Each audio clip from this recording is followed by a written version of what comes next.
couple different things have happened to me on Muni and Bart over the years. A lot of them involve catching the last Bart, which is a magical Bart. But first, I'm going to start with my Muni story from before I moved to San Francisco. I moved to San Francisco to be with my partner, and we were a long-distance relationship for a while. I lived in Minneapolis, and he lived here. So we had many conversations, like while he was like on the Muni ride home, because he worked in the marina and then rode home to the Panhandle on the 43. So it would not be uncommon for me to talk to him while he was on the Muni. Pretty usual thing. I don't know if any of you know this. The thing about being in a long distance relationship is that you're like horny all the time because you're not getting any. And the thing about me as a human is that I'm like super good at phone sex, guys. Like, not to brag, but like on the bell curve of phone sex, I'm better than most people. Like, and that's because I've found, like, I like it. I'm into it. I think it's kind of sexy to like be doing stuff while you're on the phone. Like, I'm super into it. And like most people like don't know quite what to do. And really it's very simple. You just describe what you're doing and what you want to do. Like, you just put your needs and wants into the world, and then another person is aroused by those needs and wants. And if you feel the need to moan, you moan. Like, that's how you do it, people. You gotta let people know. You gotta give them audio cues, because you can't give them any visual cues on phone sex, right? So one time I call him, and he's riding home from work on the Muni, and I am mad horny. And I was like already masturbating when I called him. And I was like, hey, what's up? I got my like smoky, sexy voice on. My voice is neither smoky nor sexy. A friend of mine did an impression of me recently that was like real spot on, and I was like, how did you do that? Like, that was really good. Like, they nailed all these gestures, and like they got the right vocal tone. And they were like, well, I sort of combined like a voice I would do if I was like a gay guy with like a disappointed mom voice. And I was like, that's a surprisingly accurate way to get to my vocal tone. Like, right there. Like, really. He's a good enough friend that he can get away with saying shit like that. And it was a very accurate impression. Just never thought about how much I sound like a disappointed mom. So I've got my sexy disappointed mom voice on. Turning people on, just through disappointed mom voice alone.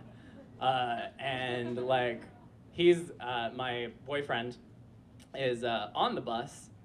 He's like, I'm just riding home from work, because he's like super nervous, because he's like, I'm fine. Every time I'm like, yeah, do you like that? He's like, oh, that's nice. Good. Like, oh yeah, we'll be home in a little bit, just on the bus. And like, he told me later, he's like, I had to put my backpack over my lap. I just had to hide it. I'm just hiding it. We're going through the motions. Well, really, I'm going through the motions. He's just awkwardly sitting with a boner on Muni. Yeah, it's great. I think it's hilarious in retrospect. And at the time, also.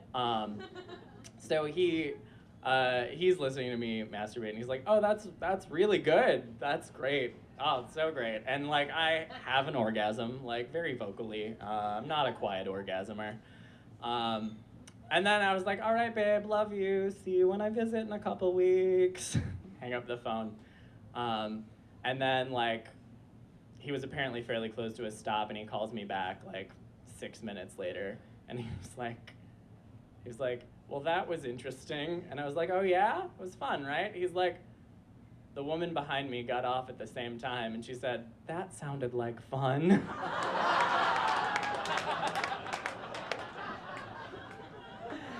So yeah, some stranger on Muni heard me have an orgasm, whatever. I don't feel that bad. Now let's talk about the last Bart in the world. I love the last Bart. I am frequently, very often after Tourette's Out Grudge, which is a great variety show. It's in the East Bay every first Thursday. Please come check it out. Some of you won a ticket to it, so that's cool. Yeah, I hope you come and enjoy it. You just give them to that at the door.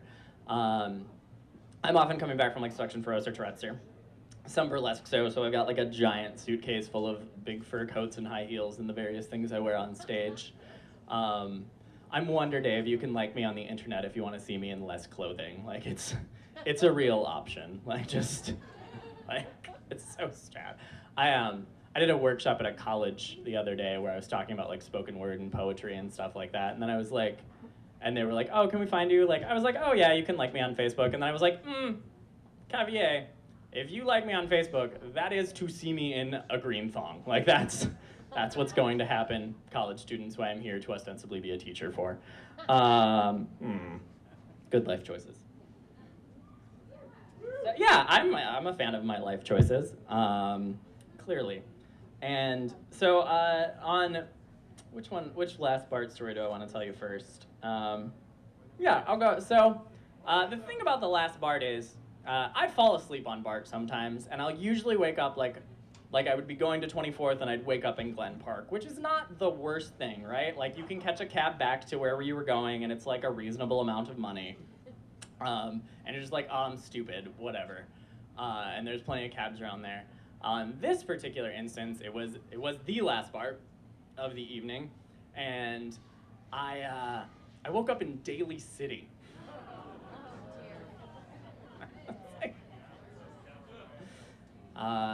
And I was a little drunk, and I'm like, well, clearly I'm getting off this bus in Daly City. That's what I'm doing right now, because I certainly don't want to go all the way to the airport.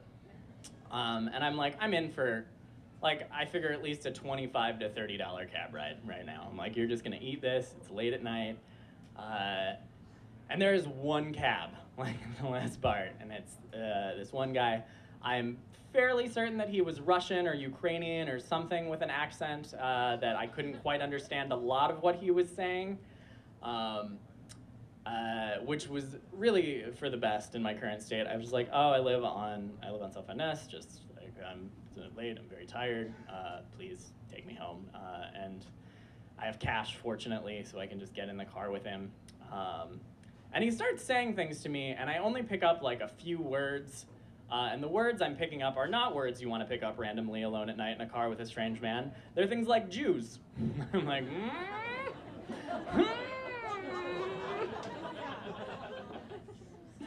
and then the blacks. Like that's the next one I pick up in his English that is very heavily accented. And I was like, this is not great. And I sort of like clutched the door handle, and I'm like, I've seen movies where people have like rolled out of cars that are moving before. You just want to make sure the broad part of your back hits the floor, so you spread out the pressure. And I was like, this is gonna be okay. Everything's gonna be okay. Like he's just gonna drive you home. You're gonna get it. I'm like, he's a neo-Nazi. Like this is what's happening in my life. I was like, you are a white supremacist.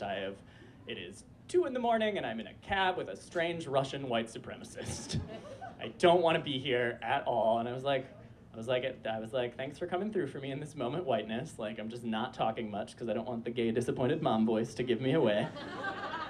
I don't need that. I don't have to give it away. And I was just like, I was sitting in the car like white knuckling it the whole way, and like it was like real clear. Like I wasn't getting a lot of the words because of the thick accent, but it was enough. Like I was like, okay, yep. This is uncomfortable. And so we get there. It's like a $34 cab ride or some shit from Daly City. I don't know. And like I'm still uncomfortable, and I pull out like $40, and I'm like, hey, thanks. He's like, no. Tipping is a thing Americans do for no reason. And then he gives me my change. And I'm glad, because I didn't want to tip him. I was just living in fear. Like, so that was the end. I was safe, everyone. I was safe, and I made it home in a very uncomfortable white supremacist cab ride. And this next story probably sounds bad, given the earlier phone thing we just did. But it was different for a few reasons. I got on the last bus once again, slightly more awake this time, and there is a gentleman sits across the aisle from me on the other side of the aisle. He's not blocking my way or anything threatening like that. That's difference one. And then he kind of gives me the eyes, like, hey. And I'm like, oh, you're cute, whatever, I'll flirt. We're like on our way home from, feel like we're probably at like, Embarcadero by the time I see him, right? And he's like giving me the eyes, and we go through Montgomery and Civic Center, and then he kind of like, he's like reaching down his, like, he's doing like the Al Bundy thing a little bit, like this one of these looks, and I'm like, why the fuck not? Let's see what happens. I'll just keep looking at him, right? Like, I'm just like, oh yeah, I'm not looking away. Nothing's happening here. And so he whips it out. Right? And yeah, he whips it out at right about Civic Center Station. And like, at this point, it's kind of like I've been staring at him long enough that it's kind of like this train wreck I can't look away from at this juncture.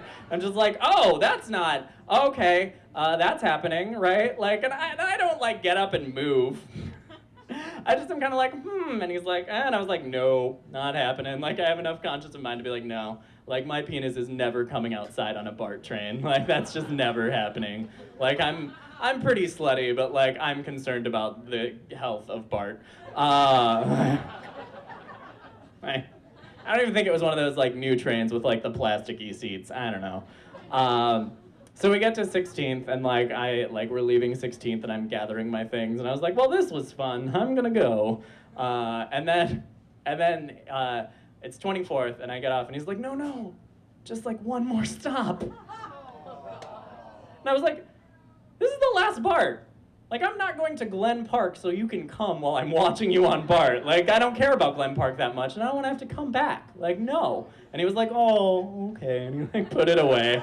And I got off the BART.